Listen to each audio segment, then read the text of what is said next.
Listening to your vote, tonight we look at Measure P, the $198 million Facilities Improvement Bond measure. This is for Santa Barbara City College. We have a graphic to help explain. Take a look. It's important to note Measure P is an extension of Measure V, a $77 million bond passed by voters back in 2008. It taxed homeowners $8.50 per $100,000 of their home's assessed value. Measure V is set to expire in 2040. Over the years, that tax rate has dropped to $6.50, in part because of a refinancing by SBCC. If voters approve Measure P in the November election, it would bounce that tax rate back up to $8.50 until 2061. A lot of our infrastructure. We toured the campus by golf cart. Parts of it have fallen apart. Then on foot, as the college superintendent and the head of maintenance pointed out eyesores. Every building has something. Look at this to the right. We see a crumbling foundation beneath a portable classroom. Across the path and higher up, the salty air appears to have eaten away at the tops of columns. Even the clock tower, with its hands permanently stuck at 2:30, belies a campus frozen in time. What this bond will allow us to do both here and on our other two campuses is update and upgrade so that we sort of bring the college into this century, maybe into this decade of this century. We like to say in facilities that the best landscaping we ever did was put the ocean out front. It distracts from a lot of the problems that you might see here on campus. Mark Broomfield helps oversee 1 million square feet of buildings and equipment on the coastal campus that ranks among the nation's top 25. And air conditioning, lighting, sewer lines have just continued to degrade. It's things that were built in the 60s or 50s, and it's just coming to the natural end of its life cycle. He and Superintendent Erica Andrijanis have a personal stake in seeing Measure P pass. The overall condition of not just this campus, the Cliff campus, but also our Schott campus and our Wake campus,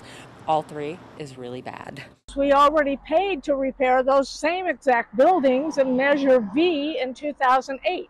Denise Spangler-Adams is the voice of opposition on the November ballot. Obviously, they're saying the work didn't get done. Correct. They put the money into a stadium.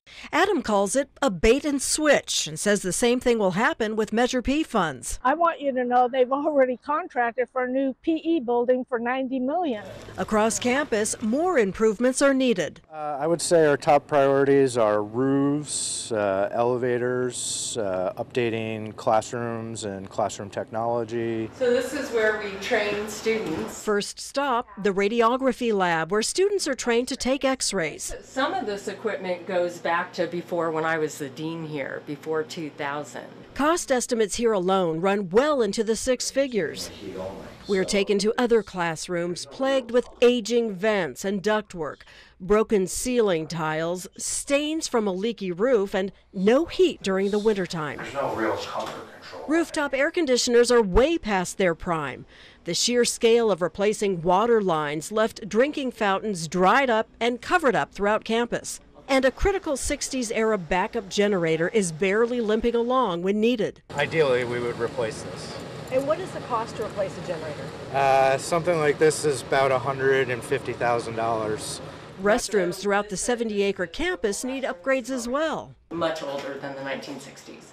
Definitely. Across the quad, another bathroom used by visitors and culinary guests is scarred by a major pipe failure. Your colleague here had one word when you talk about guests and students coming in here. It's embarrassing. And the open campus is linked to another problem, missing fire extinguishers. And then I'll show you. Andrijanis and Broomfield say through it all, students don't complain, but they do raise concerns about the heavily cracked parking lots, uprooted by trees and potholes. Jonathan Abood, a member of the SBCC District Board of Trustees, points out Measure P is only the second effort to repair and replace deteriorating buildings here since the 1960s. Determined to fix it. I want to get these fixed because our students deserve better. What I want to do every day when I wake up is scream from the rooftops of one of these buildings of, we really need this because it's so important to the community. If it passes, then we all love City College and we just wasted a bunch more money under deceitful presentations to us as voters, and we'll be paid until 2060.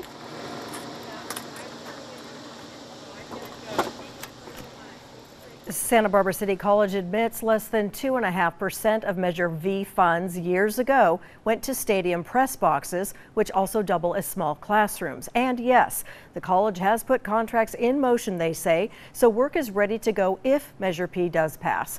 Matching state funding for this is also at play. To read SBCC's full statement and for the opposition, visit our website and mobile app. And for an online voter guide, just go to KEYT.com/yourvote. Scroll down on the website to see both statewide propositions and local measures. From candidate profiles to all the local races and voter information, your news channel has you covered on election night.